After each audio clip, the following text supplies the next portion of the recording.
Hey guys, it's jcsreborn here, and I am here actually on my new camera, trying it out. So I figured we'd try to do it on this one, see how it looks, so let me know. So in this video, I thought it was time to do an update on, my testosterone and my transition and stuff, to just let you guys know, like, what I've changed, and blah blah blah, and how long I've been on it. So I have been noticing some new changes than before, so I thought I would share these changes with you. So, as most of you know that watch my channel all the time, you know that I basically had a breakdown, a mental breakdown, about a month ago. Yeah, about a month ago. A couple weeks ago. A month ago, whatever. Wasn't sure really, what it was, because there were just so much, all of the above.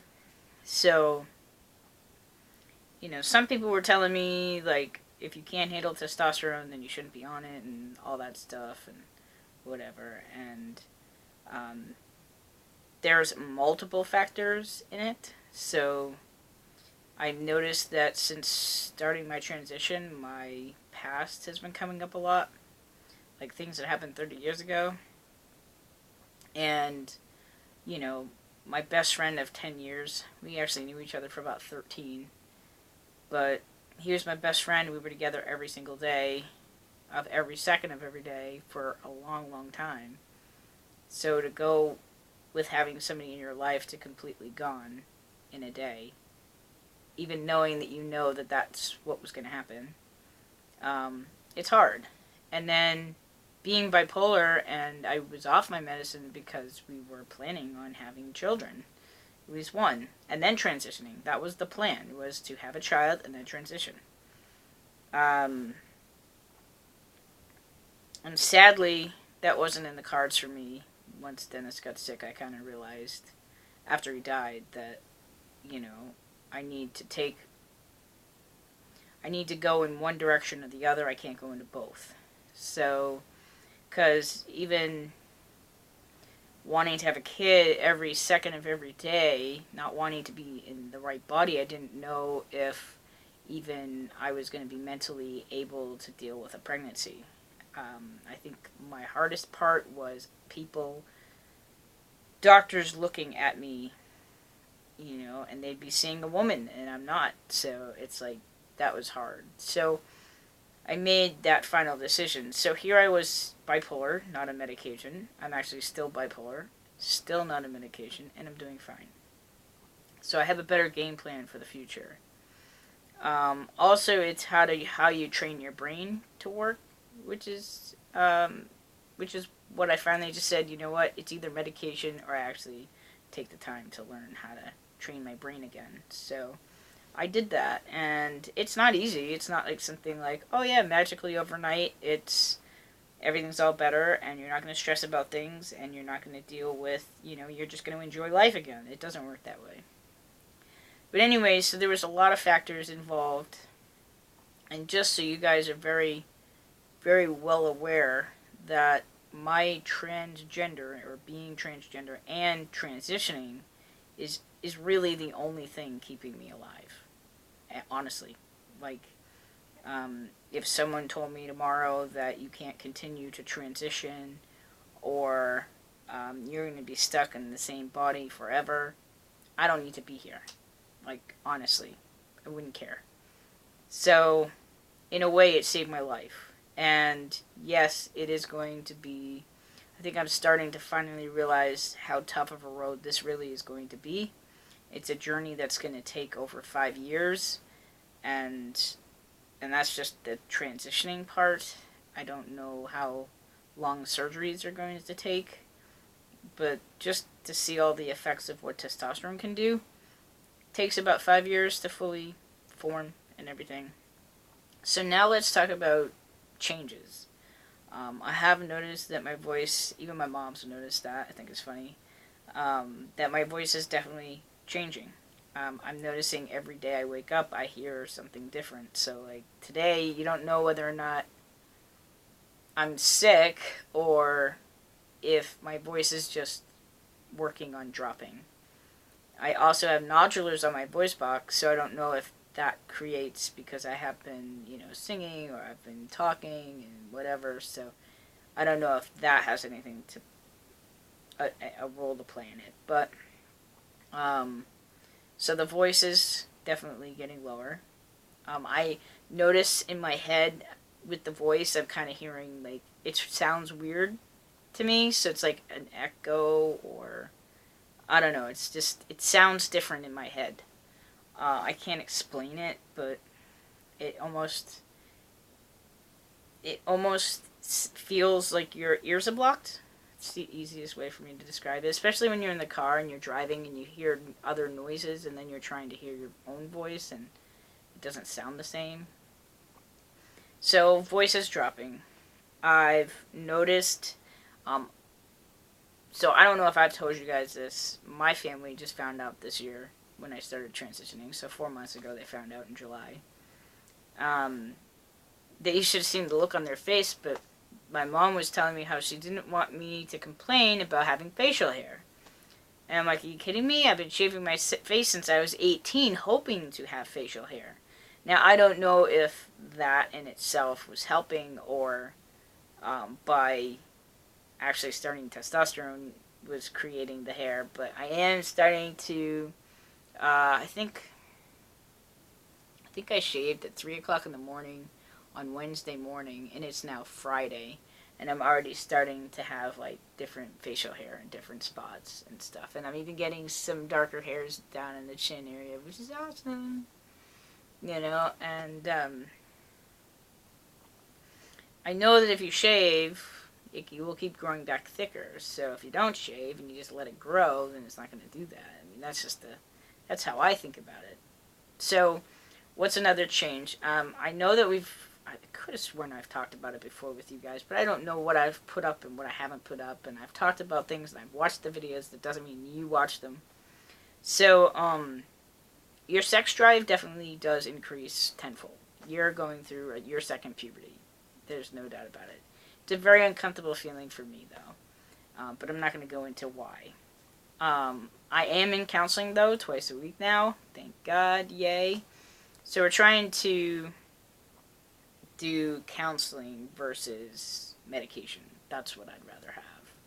And I honestly have to say that just having physical therapy and my PT guy in my life has really helped me. I mean, my back, definitely I have problems in my back, and he's helped me mentally. He's helped me, just being able to have a guy to talk to about guy stuff. And I think I notice sometimes I probably make him feel uncomfortable at times because he probably sees what I'm not. So everybody else around me sees girl when I see guy, and I'm not passing, and that kind of aggravates me. So, legally got the name changed, legally got the gender marker changed, and that took me 4 months to do, but finally, things are coming in as my new name now, which is awesome, and, I'm only going to share that with people that really become my friends and befriend me, and we talk for a while, and I can trust you, and then I can do that. But I'm not going to actually give out my new name on YouTube. You guys don't even know my birth name on YouTube, so I've always gone by JC, and that's what I'm going to continue going by on YouTube. So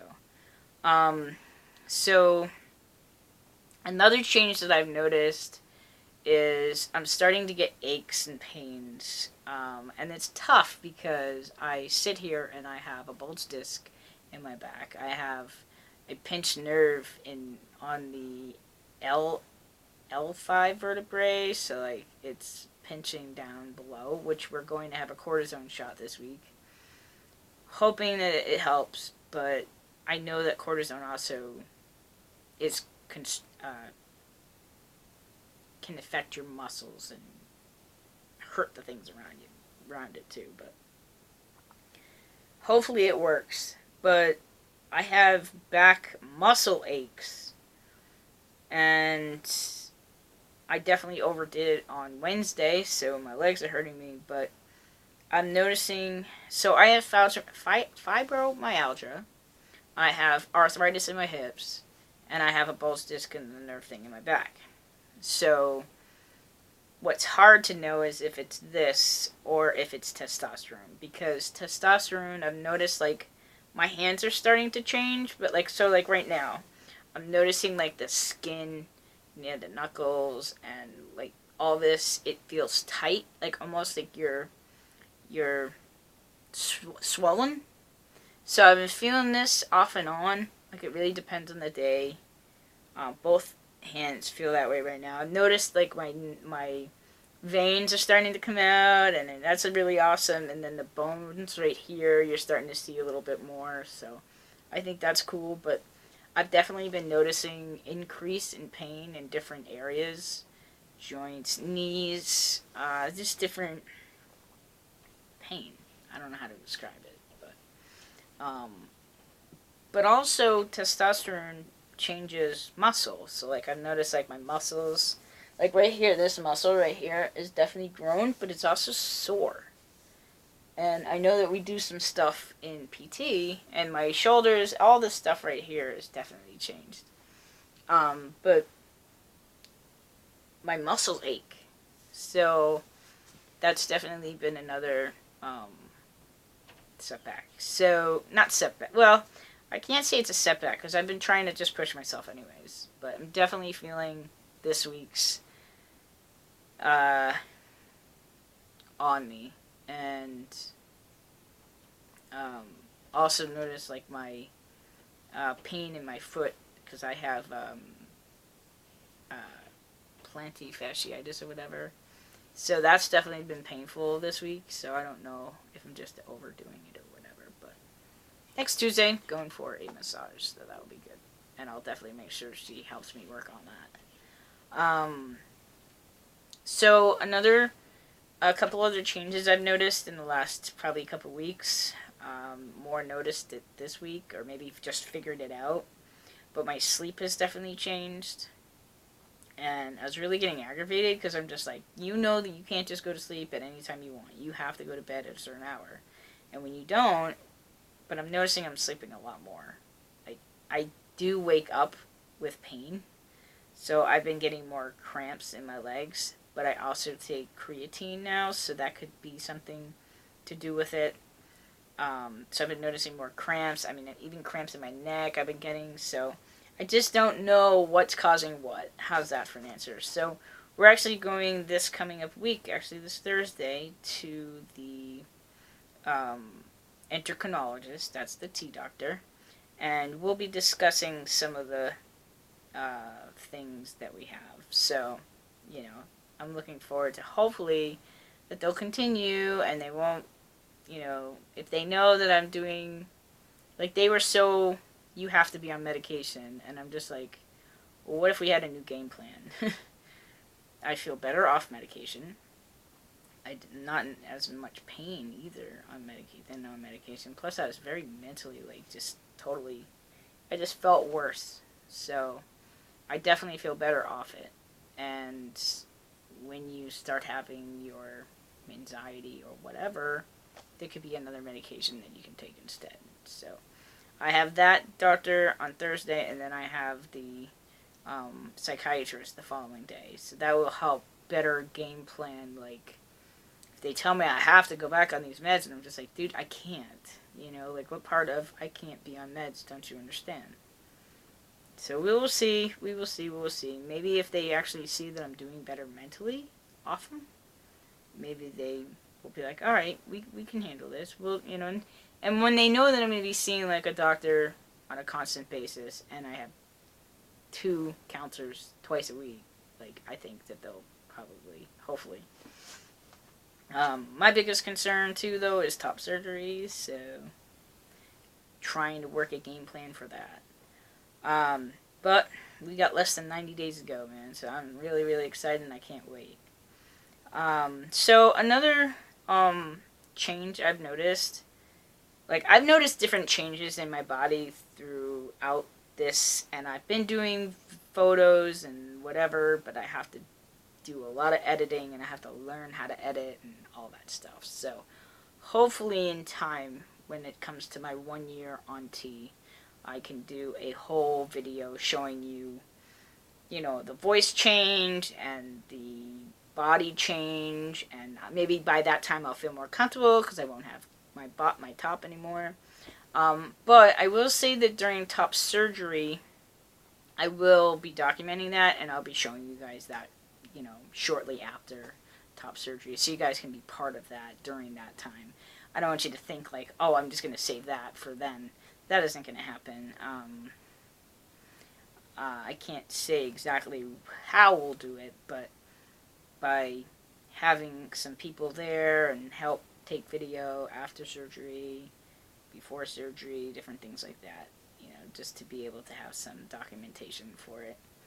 And hopefully this camera works good enough so we can do some stuff with this too, and I can edit all together. So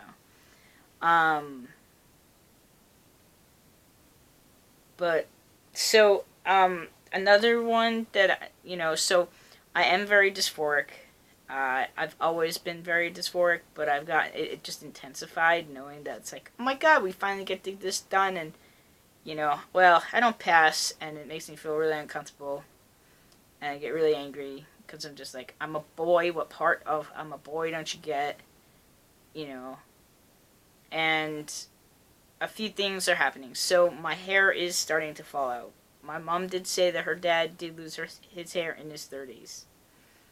So I'm a little confused. And I'll tell you why. I don't really like my hair the way it is. I feel like it's actually creating the girl look more. I do want to look at my other pictures in my past to just see if short hair really would be the right thing to do right now.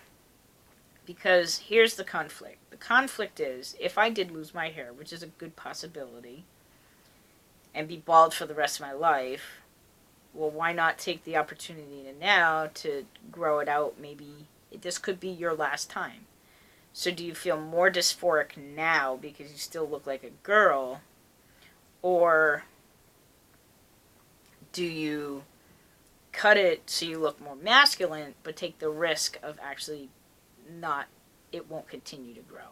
So it could be, I'm already getting gray hair. I don't really care. And I think if I look like a guy and I was bald, I don't think it really would matter because I'd look like a guy, not a girl. But do I really want to be bald? Not really, but I don't really care either way. I mean, I've seen some transgender people that have gone all the way, and they did end up balding pretty bad, and they were young, but they look good. So I'm not too worried about it. I mean, that's what hats are for, and winter hats and stuff like that. But I don't really love the color of my hair, or but it's a good possibility I could lose my hair pretty quickly. I'm already starting to notice a lot of hair coming out. So my other thing is like I say, do I take the risk and shorten it? Maybe leave the top a little long, but then just cut the back on the side so it looks more masculine, and then keep the top long for a little bit longer and see just what happens. But I don't know what to do. I don't like it because it's making me hot, and it looks very girly, and I don't like it at all. Like, I don't really want to go out like this anymore. I mean, I just look all girl, and I don't want to look like a girl. I want to look like a boy. But it's a risk factor. I could leave the... And that's the other thing, too. Like, a lot of people like to play around with different things with their hair, and I'm so dysphoric. I don't really like my hair being, like, the whole focus of my body. So if you were spiking it, or if you had it all, like, weird, whatever, I don't really like that. So I can see, like, a short, spiky haircut or something like that, but nothing too, not too short. Like, I don't know how to describe it, but I don't know. And I don't know whether or not I want it long or short, and if I cut it, then it will take longer to grow, and yeah, but I definitely feel dysphoric about it. So that's definitely one of my biggest issues I'm having right now, besides feeling so fat and wanting to lose weight as fast as possible. So that's another problem that I'm having, and it really just depends on the day. Like, some days I don't look as fat, and other days I really look fat, and maybe in the morning I feel fine, and then at night I'm just like, oh my god, what did you have today? You know, and I'm really trying to watch, like, my sodium and fats and carbs and everything. And I definitely have a meat intolerance, so I try not to eat meat either. My body just can't digest a lot of things. But I think that's all I've really noticed. I mean, a lot of these things I'll be talking to the doctor about. Definitely feeling more pain than normal. And I definitely overworked this week, and then I came home and just started cleaning like crazy. So, speaking of that, we have to go back and keep cleaning. So, I got Javian next to me. I thought in this video I would keep him out of the video today, but I wanted to run down the list of things that have changed. Definitely noticed, like, the fats redistributing in different areas, but the more weight I lose and the more muscle I gain, the better. And even though I'm 5 feet tall, I am medium built, so I have a really good chance, especially after top surgery, to looking pretty muscular and masculine, and I just have the body for that, the body type. I mean, you can see the muscles and the, and I just don't want this anymore. So, counting down the days, guys, counting down the days, and I've definitely told my mom we have to be in my own home. And I've asked my friend if she can help, and I need to see if I can find one other person to help as well. But yeah, that's really it. I thank you guys so much for watching. If you guys have any questions, I may not have said every single thing. I can definitely tell you, though, the one thing about my transition. So I went from never wearing my teeth to being dysphoric without them. So I've even noticed, even like today, you'd think I would just put these on just to be on camera. I've had these on all day today. And I had them on most of the day yesterday. So what's happening is I have tics. So the tick that I have without them in, I suck my tongue, which hurts. I don't know I'm doing it until it hurts. But I've noticed when I have my teeth out of my mouth, I do it more often. So by having the teeth in, it's preventing me from doing that. But then there's another tick with my teeth in. I lick my lips. And by licking my lips, I'm drying them out, and they hurt. So it's like, yeah. But before, when I didn't have my teeth in my mouth, I would eat in front of people. I just didn't care. And now, because I can't eat with my dentures, don't ask me why. It's something I can't do. But I also don't wear my bottom dentures, so that's a big factor too. And I won't use glue in my mouth. That is just not happening. So I definitely talk better with my dentures in, but now I'm so dysphoric I don't want to go out to eat, and I don't want to eat in front of anybody because I'd have to take them out, blah, blah, blah, and it just makes me feel really uncomfortable right now. The sad thing is that it may come to the fact that I may never be able to eat with them in my mouth, and that is not going to look good on a date. So, not looking forward to that. If I had the money and I had the choice to be able to have full implants, I would do that. Even if it was just implanted dentures, maybe that would help. I don't know. But if I had the money and the choice, I would do individual teeth, so it looked more real and better. But that's all. I think that's it. I wanted to just let you guys know. If you guys have any questions, feel free to ask. I'm not hiding anything from anybody. Thank you guys so much for watching. If you like this video, don't forget to like down below. Feel free to leave me any comments. Thank you guys so much for watching. Please subscribe. and we'll see you guys back here the next time.